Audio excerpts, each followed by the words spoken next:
Today's presentation, Mr. Stockdale, is on reading is the key to success. One of the things we're going to be going over is how the new program of Ames Web will benefit you in your math class, as well as the reading classes that you cover at times during the school day due to shortages in the school.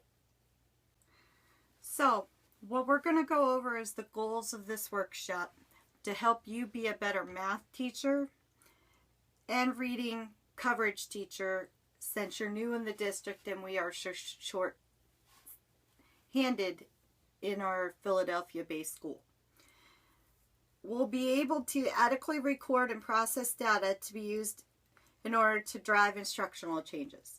This will benefit us by being data-driven, which is what the principal is aiming for, is using data to help our struggling students progress.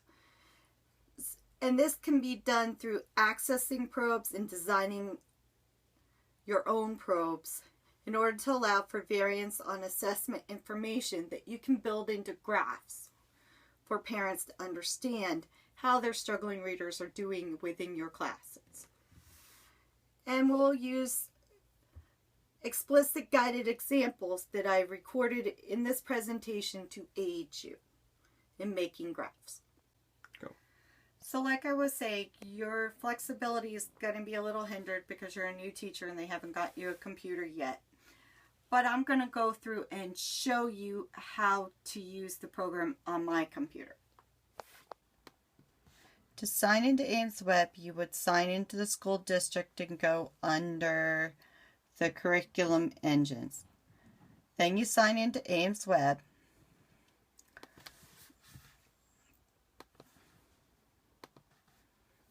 Sometimes you have glitches, so you got to go back. Then you sign into Ames Web. Now, if you were adding a new student, you would come down here, which you would type in the student's first name, the student's last name, their grade, what is known about them. Then you would hit search. Then you would click the child, add progress monitoring, and then you would choose what probe you wanted to do. I'm going to choose reading curriculum based measurements. Though, as you can see, there are many of them. There's even a maze assessment. You would click that. Then you would hit next.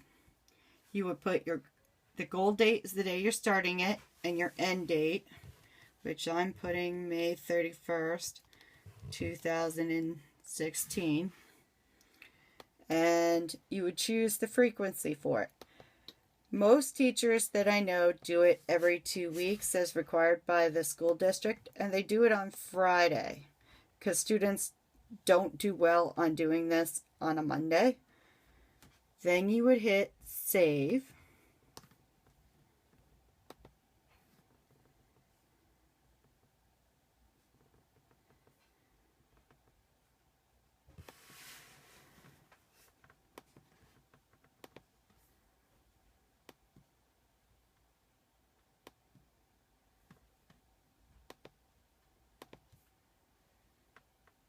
And you can have periodic reviews where you're reviewing graphs, data goals, and skipping summer months because most teachers can't have access to the students.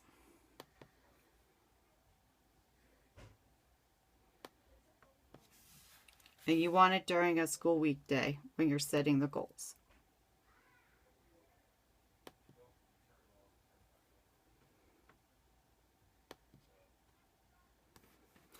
Then you have this. Now, to enter the schedule, you would hit enter schedule. And you would double check that the ending goal date of when you're ending this is clearly stated. What your frequency is.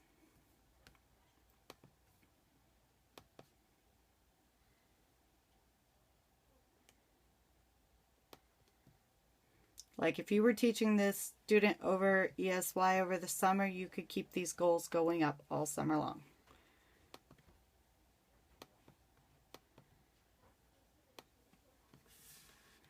Make sure that you change it and have the day you want them tested. Monday's a hard day for them.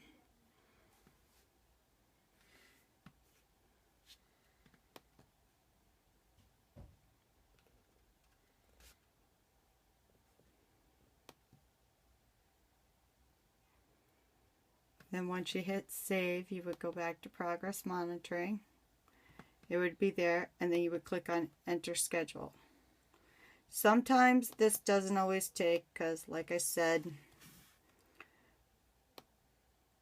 it's dependent on it being set up on a Monday through Friday.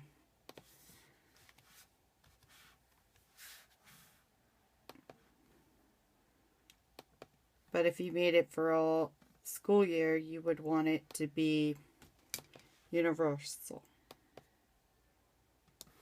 Now, I have the schedule frequency, which is every 2 weeks on Friday.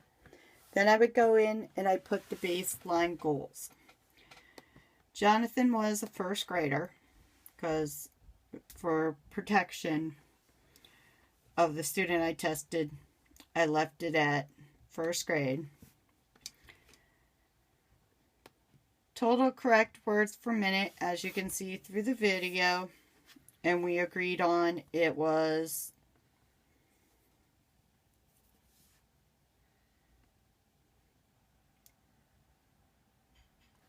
108 words read, and I believe there were 15 errors, and it was the first probe.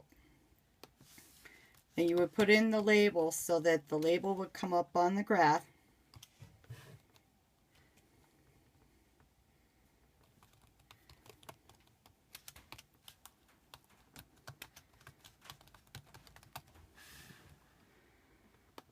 And the goals, you would probably set this at 138 words per minute. Though if you're ever concerned about the goals and how many errors you're going to allow them to have at that many words per minute, then you would save it. Then he's all set up.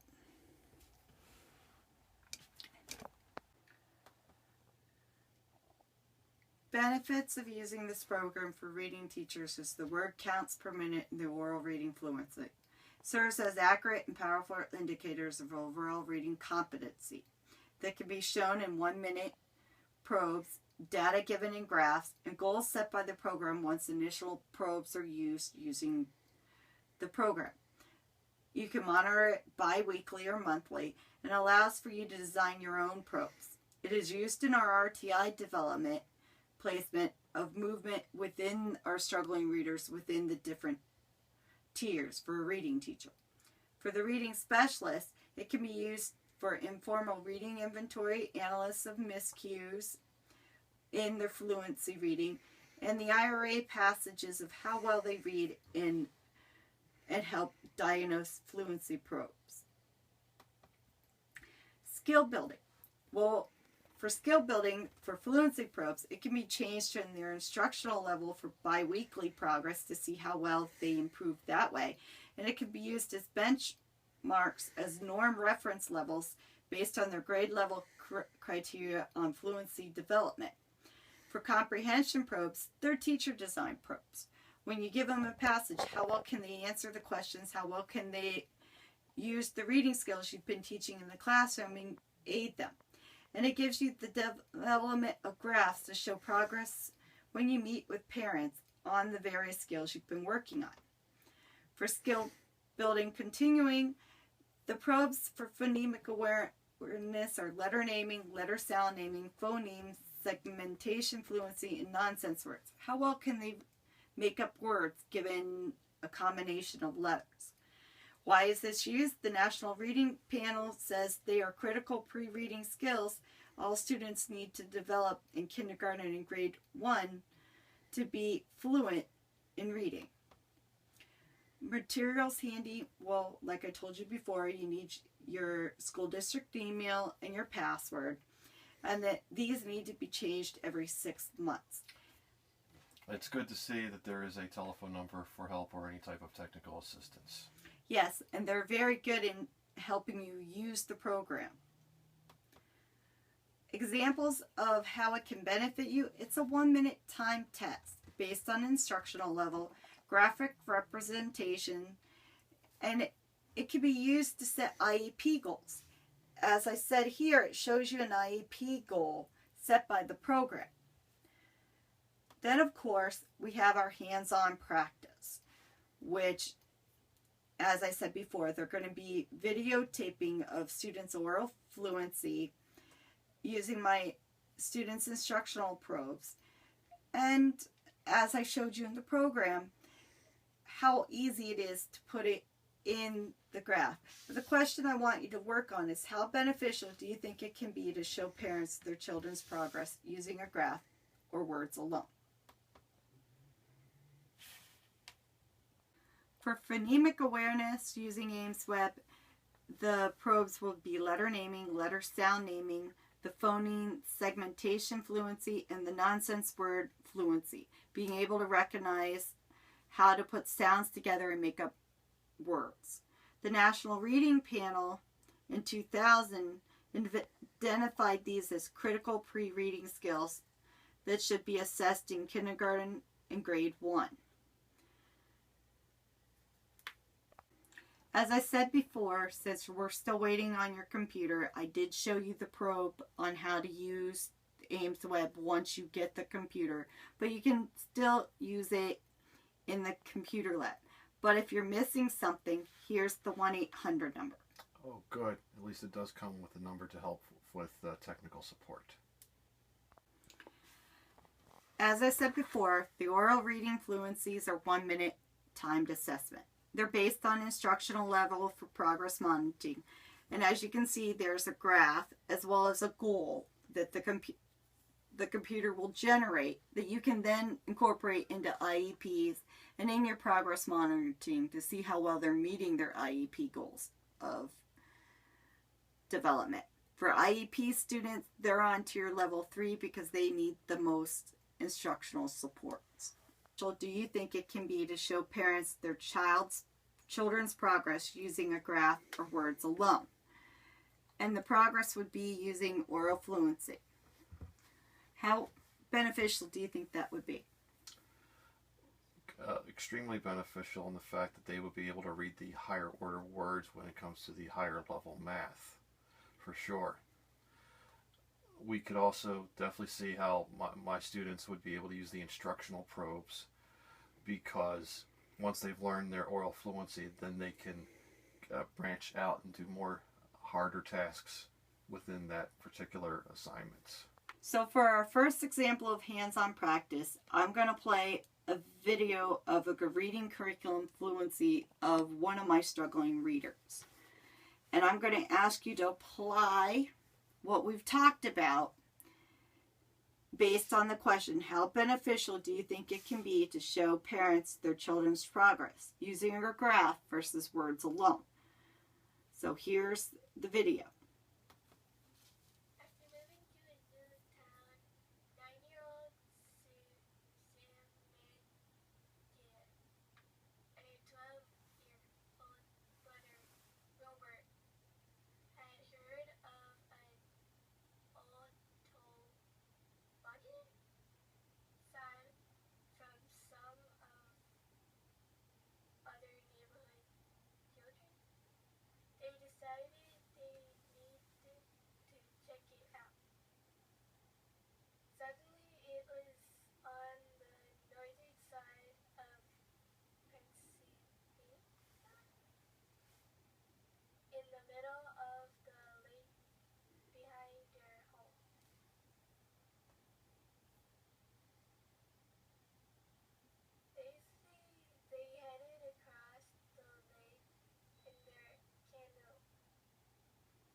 Now I want you to watch this video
I've learned after watching that video is that it is evident that struggling readers such as this one on a regular grade level definitely need help. We can develop curriculum aids to help these students attack the words. The word count per minute here is low because the errors are high. As they become more fluent, the word count per minute increases with time, and this can be shown on a graph to parents when we meet them one-on-one. Well, like I said, the next probes, which I had you view ahead of time, is the letter naming fluency probe. This is a pre-skills, as we found out from the National Reading Program, as a baseline skill that all readers need to be able to do is recognize the letter names and the letter sounds. And the curriculum fluency, that as they get very well at the letter name fluency probes, then their reading curriculum fluency improves. Just like with the letter sounds fluency previously, as we discussed before this PD, that you saw that the child struggled a little bit, but he seemed to be very fluent. And as we can tell with my struggling reader, she still struggles with the letter sounds and the letter names, which makes it harder for her for reading. Now the benefits is that we use tiered tables based on the assessments to help set the goals for the students and how it will help them in our tier program. The research for Ames Web is the word counts per minute has been shown in both theoretical and empirical data to be accurate and powerful indicators and a strong correlation with comprehension. That as they become able to diagnose the words quickly, they are more competent in what they read and what they understand. The relationship between oral reading fluency and comprehension has been a strong indicator for elementary and junior high students. The curriculum-based measurements is a standardized and well-researched procedure for assessing and monitoring students' progress in reading, math, spelling, and writing. So it's a cross-curriculum goal monitor. The research against it, as we all know, is that it's a short measure and it's a single isolated reading skill is what educators complain about.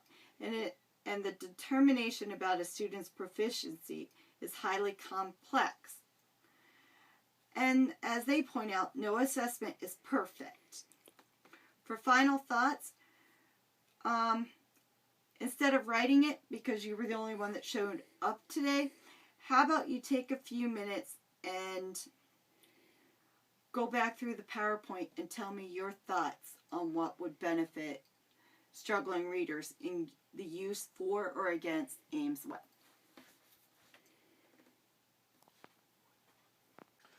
Yes, I do have some final thoughts on this process here.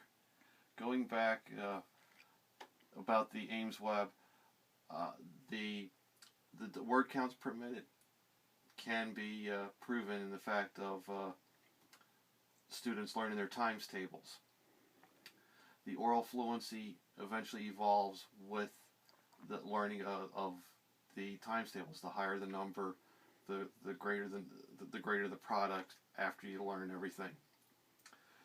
It does become stronger and stronger as the student ages and keeps going up and through the ranks and different grades. I can understand how that maybe people be against the Ames Web because it's quick and dirty, but that's how the times tables work, is quick and dirty. The more you learn it, the faster you learn it, and eventually the readers will be able to pick up the harder vocabulary and the harder comprehension questions as the higher level math escalates to the next level. All in all, I am in support of the Ames Web. It is a very good program, and I believe I can be able to use this in my classroom and in my plans for the future. And like I told you before, when this presentation is over, I'm going to make all of these slides available for you to use them as a resource that if you get stuck or anything, you can go back and use them to aid you in the use of the program within your classroom. And I'll be more than happy to help you. Great. Thank you very much. It's been a wonderful experience and very thought-provoking. Thank you again. You're welcome.